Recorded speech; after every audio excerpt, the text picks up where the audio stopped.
Well, here we are again, another character reveal for Injustice 2, and this time it's Starfire. I didn't really have a lot to say about the previous two character reveals. I mean, one was Sub-Zero, and most of his stuff is just recycled over from MKX, and last was Red Hood, and I did give a nod to the way he animates in the end of my last Aaron Black video. But Starfire, I only very loosely know from watching very little of Teen Titans.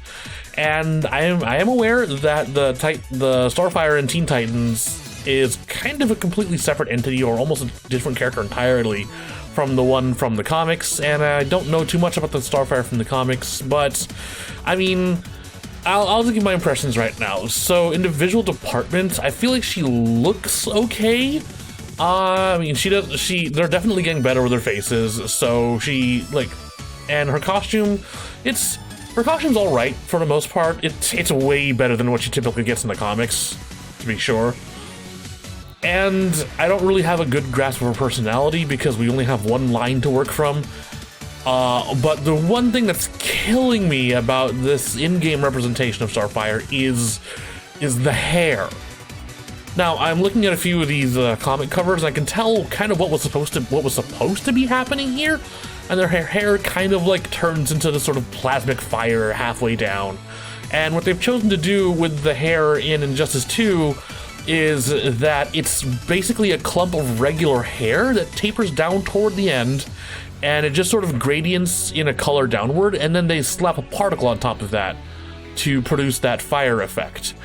Which, I mean, it's a cheap way of doing it, but the way this looks in-game is just kind of awful.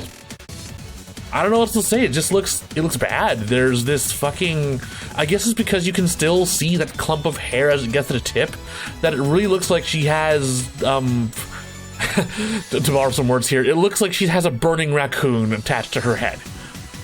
And it's like, and it is not pleasing to look at, especially because of the dynamics engine that they use in place of all of her hair's secondary motion and fall-through motion.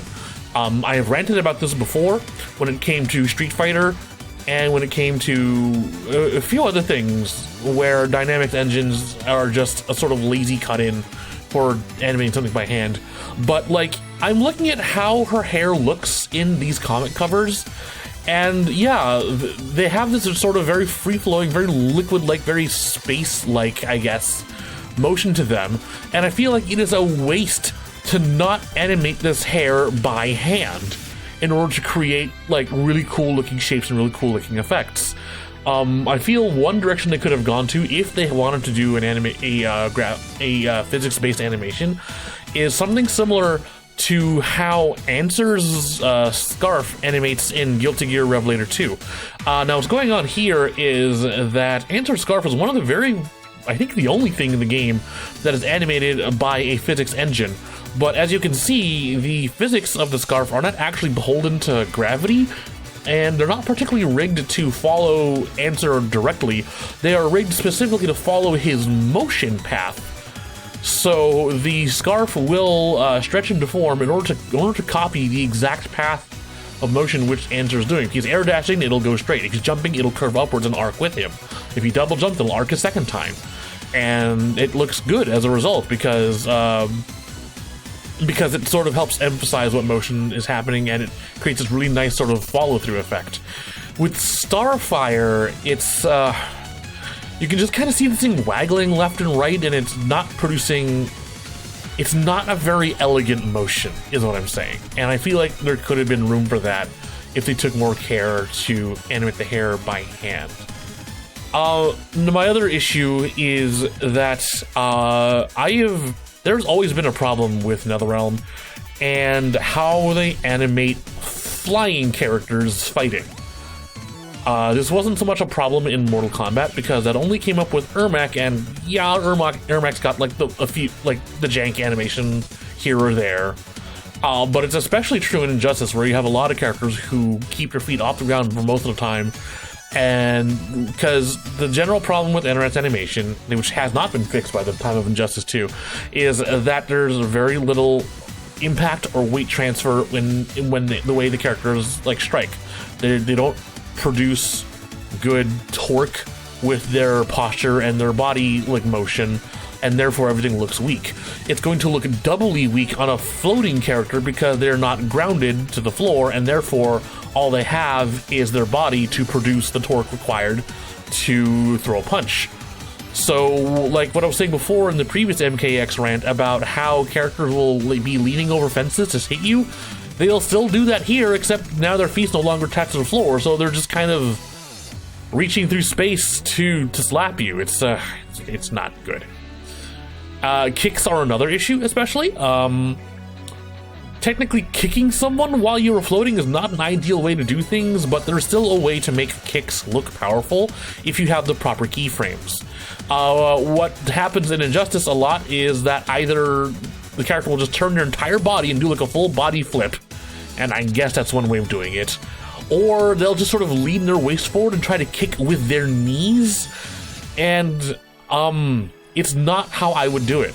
There are plenty of Marvel characters actually in the Capcom fighting games who float all the time, and they have kick attacks, and they will do straight full roundhouses and make them as wide and as arcing as possible, and it'll look good for the most part because that keyframe is there. You'll believe that that kick came from the back, swung forward with some measure of velocity.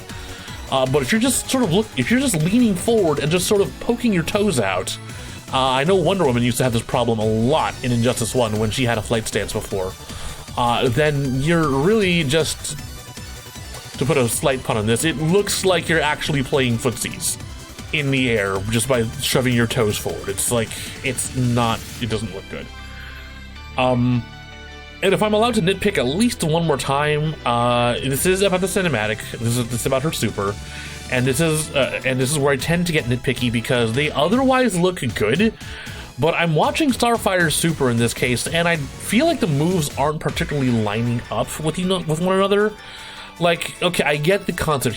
She's gonna chuck her enemy into space, and she's gonna blast them with her pew lasers, and then end with a big self-destruct kind of thing.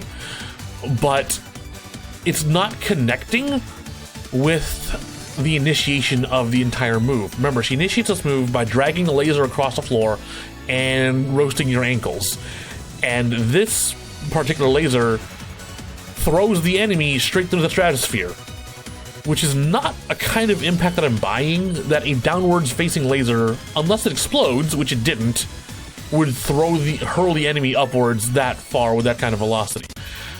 Maybe, yeah, if she shot the laser and then it exploded and then it shot them in the atmosphere, or maybe she shot the laser and then ran up and threw them afterwards.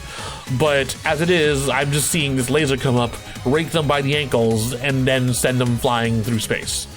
I'm also not feeling the sort of visual payoff of this sequence of events because she flies after them, she hurls lasers as they're flying through space, and they arrive at an asteroid field, and she just kind of decides to do the next move, which is the big explosion, and there's no real prompt for this particularly happening. There's no real lead up into why she would choose to use this move in particular. And the other thing that kind of bugs me is how her enemy just kind of screeches to a halt in the middle of space after receiving outside motion force from being blasted by lasers. I mean, call me a cynic, but that's not how space works. You know, an object in motion stays in motion until otherwise acted upon by an outside force, and you're definitely being acted upon by an outside force. In fact, the more lasers she's shooting at the enemy, the more distance they should be gaining because they're doing nothing but accelerating, and there's no sign of them stopping. But I mean, yeah, that's just me getting extremely nitpicky. I feel like this is basically a worse version of Supergirl's super. I mean, by the end of it, she hasn't actually changed direction, and she's blasting this self-destruct sort of spirit bomb outwards from herself, which should launch the enemy even further into space. But because the super has to end, we just end up seeing them crash back onto Earth. So visually, there's a sequence of events that do not add up in my eyes correctly, and that's what's bugging me. I guess the last thing I have to say about her is that I kind of expected it too, because I know at the very least that her powers are just throwing lasers around, but boy does she look like a zoning character. And man, is this not what the game needs. Oh, I was not around to see the entirety of Injustice 2 at EVO, but from what little I've seen, it did confirm my fears that, you know, all the dominant characters expected to be there were there. You had your Deadshots, you had your Supermans, you had your Black Adams, you had your Aquamans, and adding Starfire to the roster is not going to shake up the game in any way or form. She is going to fly around, she's going to shoot lasers, and if she ends up being any good, then yeah, people will start picking her, but the game won't change. People will still pick Aquaman, people will still pick Black Adam, people will still pick Deadshot, because the optimal strategy has not yet changed. Nothing is challenging the optimal strategy right now. Like, in Injustice 1, the entire meta was shaken up when Batgirl was added to the roster because she had a fast teleport that led to a hard punish, and it would punish people for sitting back and zoning. If you throw one wrong fireball, Batgirl would make you eat tons of damage for it. Scorpion came along later and did basically the same thing because he had a teleport. But so far, none of the DLC characters have ever fixed the problem, or worse yet, have contributed to the problem. Darkseid is a ridiculous zoner, and he was first out of the gate. Then we got Red Hood, who you can play up close, but is optimal as a zoner.